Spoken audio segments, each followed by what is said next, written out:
Hi. Now we're going to look at some basic common applications. Because we talked about basic components in the previous section, but there's also things you need to think about setting up your network as the type of applications and protocols that you're going to work with. And in most cases, it's useful. Most networks have applications that are set up on it. Sometimes you get network applications that are software programs to help you communicate over the network. Some end user applications, networkware, meaning of that they implement application layer protocols that are able to communicate directly to lower layers. And then you got the application layer services, and those are other programs that assist the application layer services to use the resources like file transfer, network printers, spool to all your network printing. Though your employee doesn't see it, it's definitely integral into everything you got in the business. So it depends on what kind of data you're sending, whether it's data, text, graphics.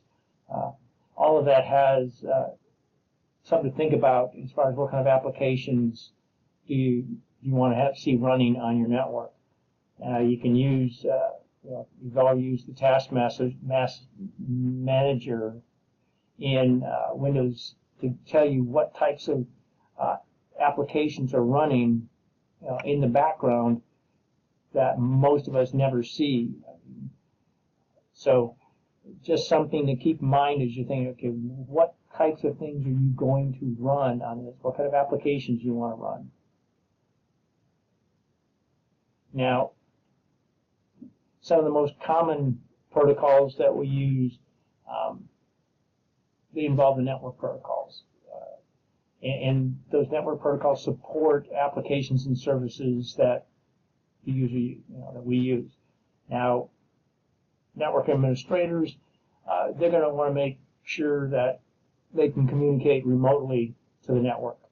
And then you basically remember, you got two choices, Telnet and Secure Shell. Definitely recommend using Secure Shell.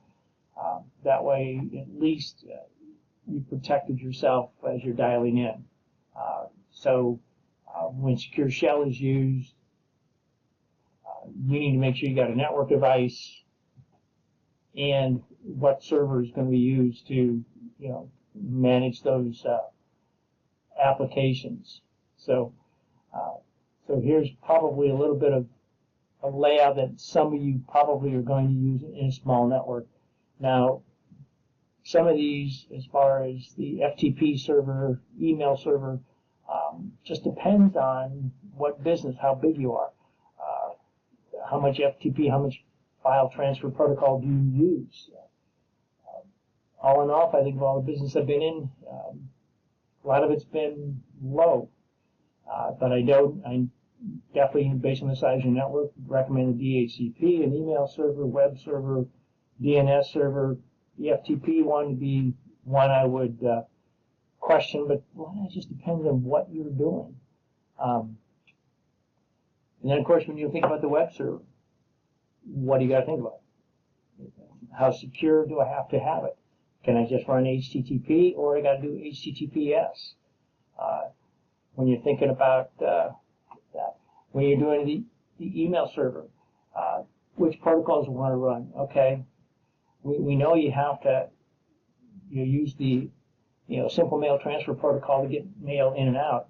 But the question is when, based on how the clients access, am I going to do a download of everything that's on the server to them, or am I going to maintain it back on the server? So something you need to think about is doing this. On the FTP, are you going to use secured or non-secured? DHCP, the question is okay, we know this is the DHCP is what allows us to get assigned IP addresses, subnet masks, and the like. The question is, when you set up a DHCP pool, the question, how many IP addresses do you want to have in this pool? How many do you want to have available? Because when they're all used, the next person logs in, they can't connect. They will not get access, to the network. And then, of course, your DNS server, it resolves the domain name to IP addresses. So the question is, do you want, how much of this you want to run on your end? So just some things you want to think about. A lot of these are very fundamental and very usable. The question then is also voice and audio. What kind of applications? Is it going to be all voice? Is it going to be all video? Is it going to be a combination of voice and video? Nowadays, most of small businesses are definitely phone and video conferences, so you need to keep that stuff in mind. So things you want to think about from a voice or video is, okay, what's the infrastructure? What must I have in this to support real-time applications? So now I want to make sure I got less lag, more speed. Can the existing devices and cabling support that? Some may need some newer products based on what application you're doing. Voice over IP, again, it converts your analog telephone signals into digital IP packets. It's definitely, typically, it's less cost effective. It's more cost effective than IP telephony was. But sometimes the quality of communication may not meet your standards. It just depends what you're looking for.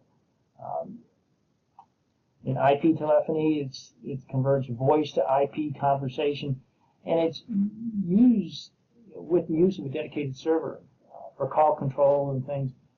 So it depends on how much money you have, and are you going to buy somebody's outside product to do this. And then, of course, you've got real-time applications. Which applications am I going to run that needs that kind of response? So the question is, I need to make sure the network you're designing has a quality of service mechanisms to help minimize latency, and it's got to have a real-time transport protocol. So you've got to make sure the equipment is new enough that it has that RTP or that real-time transport control protocol. But both of those, you've got to make sure that those exist in the platform you're buying. So let's go on to the next one, is how to keep modularity and allow systems to grow.